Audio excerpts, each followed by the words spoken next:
அப்ப நீ தான் கிறிஷோட அம்மா. உண்மதானே? அப்படின்னு இப்ப முத்து ரோகிணிய பார்த்து கேட்குற அளவுக்கு கையில ஆதாரத்த வச்சுட்டு இருக்கிறதுக்கான ப்ரெடிக்ஷன் தான் இது. ஸோ இப்போ வந்து பார்த்தீங்க அப்படின்னா ஊர்ல இருந்து ரோகிணியுடைய முன்னாள் கணவருடைய அண்ணனும் அண்ணியும் வந்திருக்காங்கல்ல. அவங்க வேற அந்த ஃபோட்டோவ கையில தூக்கி வச்சுட்டே சுத்திக்கிட்டு இருக்காங்க. ரோகிணியுடைய கல்யாண ஃபோட்டோவ. முதல் கல்யாண ஃபோட்டோ. இது ரோகிணிக்கு ஒரு பெரிய ஷாக்கை கொடுத்து தான் ரோகிணி அவங்களையும் முத்துவையும் சேர்ந்து எப்படி சேர விடக்கூடாதுங்கிறதுக்காக ரெசார்ட்டுக்கு காசு போட்டு, அதுவும் இவன் காசு இல்லை, மகேஸ்வரி காசை போட்டு விஜயாவையும் ஸ்ருதியையும் கூப்பிட்டு போயிட்டாங்க. ஸோ இப்போ இவங்க அங்கே அந்த ரெசார்ட்டில் உட்காந்துக்கிட்டு என்னடா ஆகுது, நாள் ஃபுல்லாக எப்படியோ தப்பிச்சாச்சு, செல்வம் தான் டிரைவர் வேலையை பார்த்துருக்காரு, இப்போ அடுத்து நம்ம அடுத்த நாள் என்ன ஆச்சுங்கிறத தெரிஞ்சுக்கணுமே அப்படின்னு கால் பண்ணி அவங்க அம்மாட்ட கேட்டால், அவங்க அம்மா கால் பண்ணி இவங்கள்ட்ட பேசும்பொழுது இவங்க பதிலே ஒழுங்காக சொல்லலை. டிரைவர் வந்திருக்காருமா, அவ்வளோதாம்மா, நான் கொஞ்சம் ஏதோ சாப்பிட போகிறோம்மா, அப்புறம் பேசுகிறோம் அப்படின்னு வச்சிடுறாங்க. டிரைவர் வந்துட்டாரு மட்டும் சொன்னாங்க. ஆனால் அதே செல்வமா இல்லை முத்து போயிருக்காரான்னு சொல்லலையே கல்யாணி அப்படின்னு அவங்க இப்போ ரோகிணி கிட்ட சொல்ல, ரோகிணி இது என்னடா அது பெரிய ரோதனையாக போச்சு அப்படின்னு சொல்லிட்டு இப்போ குழப்பத்தில் அடுத்து ஸ்ருதிக்கு வித்யாவுக்கு கால் பண்ணுறாங்க. வித்யாவுக்கு கால் பண்ணி வித்யா கேட்டாங்க, வித்யா அவங்கள்ட்ட கொஞ்சம் கால் பண்ணி பேசி எந்த டிரைவர் என்ன ஏதுன்னு மட்டும் கொஞ்சம் விசாரிக்கிறியா அப்படின்னு கேட்க, இதெல்லாம் நான் ஏன் பண்ணணும், தேவையில்லாமல் இது இப்போ பேசாத ரோஹிணி அப்படின்னு சொன்னால், இல்லை கொஞ்சம் பேசி கேட்டு சொல்ல அப்படின்னா, இந்த பாரு பக்கத்தில் தான் முருகன் இருக்காரு, முருகன் இருக்கும் போதே நான் அப்படி கால் பண்ணி கேட்டு எந்த டிரைவர் என்ன ஏதுன்னெலாம் கேட்டேன்னா அவருக்கு சந்தேகம் வந்துடும் அப்படின்லாம் சொல்லிட்டு, சரி நான் வேணால் ட்ரை பண்ணுறேன் வை ஃபோனை அப்படின்னு வச்சாச்சு. இதுக்கடையில் தான் பார்த்தீங்க அப்படின்னா ஸ்ருதி என்னடா அது ரோஹிணி தனியாக போய் பேசிகிட்டு இருக்காங்களேன்னு பார்த்து ஏதோ ஒரு தப்பு இருக்குது இவங்க கிட்ட அப்படிங்கிறத இவங்களும் உணர ஆரம்பிக்கிறாங்க. ஆள் நல்லவங்க இல்லைன்னு முன்னாடி நினைப்போம், ஆனால் ஆள்கிட்ட ஏதோ ஒரு ரகசியம் இருக்குங்கிறத தோணுதே அப்படின்னு அவங்க யோசிச்சுட்டு இருக்காங்க. யோசிச்சுட்டு இருக்கும்பொழுது தான் இப்போ இன்னமும் ரோஹிணி பெரிய குழப்பத்தில் இருக்கும் பொழுது இன்னைக்கு முத்து தான் சவாரிக்கு வராரு. முத்து என்ன பண்ணுறாரு அப்படின்னா, அந்த சொந்தக்காரங்க 2 பேர்த்தையுமே காரில் ஏற்றி எங்கே வந்திருக்கீங்க, ஏன் ஒரு மாதிரி சோகமாகவே இருக்கீங்க, என்ன விஷயம்னு கேட்டால், இல்லை நாங்கள் ஊர் சுற்றி பார்க்குறதுக்காக வரல, எங்களுக்கு குழந்தை இல்லை, அதுக்காக ட்ரீட்மெண்ட் எடுக்கணுங்கிறதுக்காக வந்தோம். இன்னொரு பக்கம் பார்த்தீங்க அப்படின்னா, என்னுடைய தம்பி மனைவி ப்ரெக்னெண்ட்டாக இருக்கும் பொழுது என் தம்பி இறந்துட்டான். ஆனால் அவனுக்கு ஒரு நோய் இருந்துச்சுங்கிறத மறைச்சி தான் கல்யாணமே பண்ணி வச்சுருந்தோம். தனிக்கும் அந்த பொண்ணு ரொம்ப சின்ன பொண்ணு, அப்போ தான் 19 வயசு தான் இருக்கும் அந்த பொண்ணுக்கு.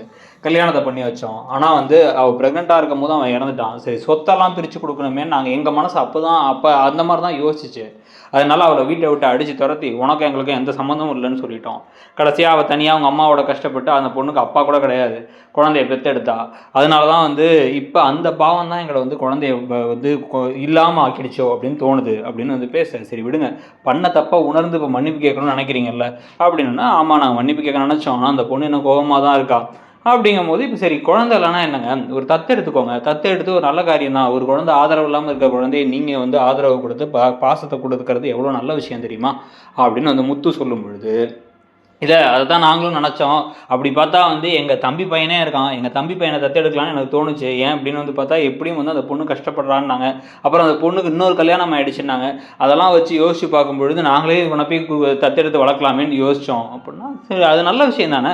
அந்த பொண்ணாலையும் அந்த பொண்ணுக்கு இப்போ பெருசாக பாசத்தை காட்ட முடியலங்கிற இடத்துக்கு வந்துடுச்சு. அதோட வாழ்க்கையை தேடி போயிடுச்சுன்னா அந்த பையன் பாவம் தானே. தாய் பாசெல்லாம் வளர்றது எவ்வளோ பெரிய கொடுமைன்னு எனக்கு தெரியும் அப்படின்னு முத்து அவருடைய இதையும் சேர்த்து சொல்ல, அந்த பையன் எங்கே இருக்கான்னு சொல்லுங்கள் பார்க்கலாம் அப்படின்னா, இல்லை அந்த பையனை பார்க்க விட மாட்டேங்கிறாங்க அவங்க அம்மா, அவன் படிக்கிற ஸ்கூல் தெரியும் ஆனால் பார்க்க விட மாட்டாங்க அப்படின்னு பேசிகிட்டு இருக்கும் பொழுதே ஸ்கூலுக்கே போயிடலாமே, எந்த ஸ்கூல்னு சொல்லுங்கன்னா, இந்த ஸ்கூலை சொன்ன உடனே இந்த ஸ்கூலா, இப்போ பிரச்சனையே இல்லை வாங்க போங்க, அந்த ஸ்கூலில் தான் எனக்கு தெரிஞ்ச ஒரு பையனும் படிக்கிறான். அது மட்டும் இல்லாமல் அந்த ஸ்கூல் மேனேஜரே எனக்கு தெரியும், ஒரு பிரச்சனைக்கு அப்போ நான் ஹெல்ப் பண்ணேங்கிறதுனால அந்த மேனேஜரே நல்லா தெரியும், நேராக போய் பார்த்துடலாம், அந்த பையனோட பேர் என்னன்னு மட்டும் தெரிஞ்சுக்க சொல்லுங்கள் அப்படின்னா, பேர் கூட தெரியாதுங்கிறாங்க. ஓ உங்கள் தம்பி பையனோட பேரே உங்களுக்கு தெரியாதா அப்படின்னா, ஆமாம் நான் உங்களுக்கு கால் பண்ணி தான் கேட்கணும், கால் பண்ணி கேட்டு தான் தெரிஞ்சுக்கணும் அப்படின்னு சொல்லிட்டு இருக்க. உடனே இந்த சமயத்தில் பார்த்தீங்கன்னா, சரி ஓகே வாங்க போகலான்னு போயிட்டு இருக்கும் பொழுது கரெக்டாக இப்போ வித்யா கால் பண்ணுறாங்க. வித்யா முருகன் மூலமாக முருகனை பேச வச்சு முருகன்ட்டு கால் பண்ணி, எப்படி இருக்கீங்க, என்னாச்சு, முத்தண்ணா வந்தாரா அப்படின்னு கேட்க, முத்து தான் ட்ரைவ் பண்ணிகிட்டு இருக்காரு, ஸ்கூலுக்கு போயிட்டுருக்கோம் அப்படின்னு சொன்ன உடனே சரி ஓகே அப்படின்னு வச்சிடுறாரு முருகன். முத்து அண்ணன் போயிட்டார் போல் அப்படின்னு சொன்ன உடனே இப்போ அப்படியே வித்யா கொஞ்சம் ஷாக் ஆகி தனியாக ரோகிணிக்கு கால் பண்ணலான்னு பார்த்தா, ரோகிணிக்கு கால் பண்ணி அவங்க ஃபோனை எடுக்கும் பொழுது ரோகிணி ஃபோனுக்கு அவங்க அம்மாவும் கால் பண்ணுறாங்க அதே சமயத்தில். ஆனால் ரோகிணி என்னடா அது அம்மாவும் இதே சமயத்தை கால் பண்ணுறாங்கன்னு யோசிச்சு, இதில் வேற பார்த்தா விஜயாவும் ஸ்ருதியும் இந்த பக்கம் நிற்கிறாங்க. ஸ்ருதி சந்தேகமாகவே பார்க்குறாங்கன்னு வேற ஒரு பக்கம் பயமாக இருக்குது விஜயாவுக்கு. சொல்லு வித்யா, சொல்லு அப்படிங்கும் போதே ஏய் நீ காலிடி, மொத்தமாக காலி, முத்து தான் கூட போயிருக்காராம் அப்படின்னா, முத்து தான் கூட போயிருக்காரா அப்படின்னா, ஆமாம் என்னடி சொல்கிற அப்படின்னா, ஆமாம் இன்னைக்கு முத்து தான் இருக்காராம் அப்படின்னு. ஒன்று முத்துவா இருக்காது, அதான் மாமாவை தனியாக விட்டு அவர் போக மாட்டார், அங்கிளை தனியாக விட்டு அப்படின்னு டக்குன்னு என்ன பண்ணுறாங்க அப்படின்னா வந்து ஃபோனை வச்சுட்டு திருப்பி என்ன பண்ணுறாங்க, மனோஜுக்கு கால் பண்ணுறாங்க.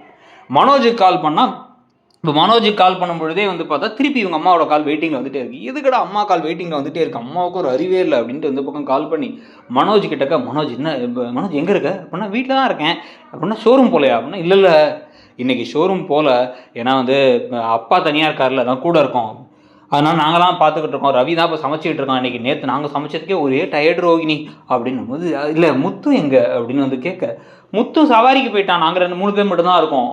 சவாரிக்கு போயிட்டாரு? ஆமாம். ஏன் நீ உனக்கு வேலை இருக்கு, நீ போக வேண்டியதானே? இல்லை எல்லாரும் வீட்டில் இருந்தாங்க, எனக்கும் போர் அடிச்சு நானும் வீட்டில் இருந்துட்டாங்க. ஐயோ காரியம் கெட்டுச்சு அப்படின்னு ஃபோனை வைக்க திருப்பி 3ஆவது தடவை அவங்க அம்மா கால் பண்ணுறாங்க. ஐயோ என்ன அம்மா கால் பண்ணுறாங்கன்னா, அம்மா ஃபோனை எடுக்கலாமேன்னு சொல்லிட்டு இப்போ ரோகிணி போகும்பொழுதே வந்து பார்த்தோம் அப்படின்னா பின்னாடி வந்து ஸ்ருதி நிற்கிறாங்க. என்னாச்சு ரோகிணி, ஏதோ ஒரு மாதிரி கன்ஃபியூஸ்டாகவே இருக்கீங்க, ஏதோ மாற்றி மாற்றி கால் பேசிகிட்டு இருக்கீங்க, எதுவும் பிரச்சனையா அப்படின்னு அது கிட்டக்க நிற்க. ஐயோ இவ்வளோ கிட்டக்க வச்சுட்டு எதுவுமே பேச முடியாது அப்படின்னு யோசிச்சுட்டு இருக்கும் பொழுது, இல்லை அதை ஒன்றும் இல்லை, சும்மா வந்து ஒரு ஒரு ஆர்டர் ஒன்று, அந்த ஒரு 275 வீடு ஆர்டர் இருக்குல்ல, அந்த ஆர்டரை பற்றி தான் பேசிகிட்டு இருந்தோம் அப்படின்னு அவங்க சமாளிச்சுட்டு இந்த பக்கம் திரும்பி பார்த்து அப்படி நடந்துக்கிட்டு இருக்காங்க. நடந்துக்கிட்டு இருக்கும் பொழுதே வந்து பார்த்தீங்கன்னா இப்போ அவங்க அம்மா திருப்பி கால் பண்ணுறாங்க. கால் பண்ணோடனே ஒரே ஒரு நிமிஷம் அவங்க தான் கால் பண்ணுறாங்க. ஆர்டரில் ஒரு சின்ன குழப்பம் அப்படின்னு டக்குன்னு தள்ளி வந்து, சொல்லுங்கள் மேம் அப்படின்னும் போது, ஐயோ கல்யாணி அந்த இவங்க பேசினாங்க, அவங்க பேசி வந்து கிறிஷோட பேர் என்னன்னு கேட்டாங்க அப்படின்னு.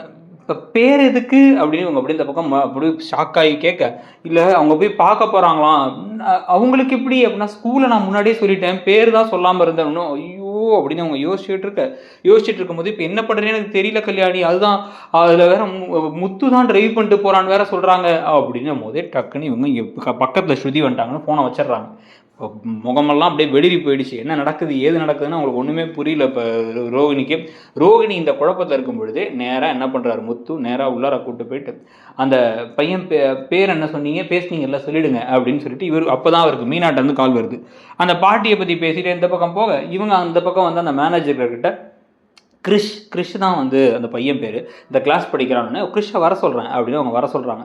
கிறிஷை வர சொல்லி கிறிஷ் வந்து இவங்கள்ட்ட பேசிகிட்டு இருக்கும் பொழுதே இந்த பக்கம் மீனாட்ட ஃபோனை வந்து பேசி, பாட்டிலாம் நல்லா இருக்காங்க நீ கிளம்பி வா அப்படின்லாம் சொன்னதுக்கப்புறமா அப்படி திரும்பி இந்த பக்கம் முத்து பார்த்தா கிறிஷ்கிட்ட அவங்க பேசிகிட்டு இருக்காங்க. நீங்கள் என்ன இவன்கிட்ட பேசிகிட்டு இருக்கீங்க அப்படின்னா, இவங்க தான் என் தம்பியோட பையன் அப்படின்னு சொல்ல, நான் தான்ப்பா அவன் பெரியப்பா அப்படின்னு அவங்க சொன்ன உடனே ஷாக் ஆகிட்டாங்க. ஷாக் ஆகி இவங்க அம்மா அப்படின்னா, இவங்க அம்மா பேர் கல்யாணி அப்படின்னு வந்து அவங்க திருப்பி இந்த ஃபோட்டோவை காமிச்சு அதில் ரோகிணியை பார்த்தோன்னே ஷாக் ஆகிடுறாரு முத்து. இப்போ தான் பல விஷயங்கள் அவருக்கு புரியுது.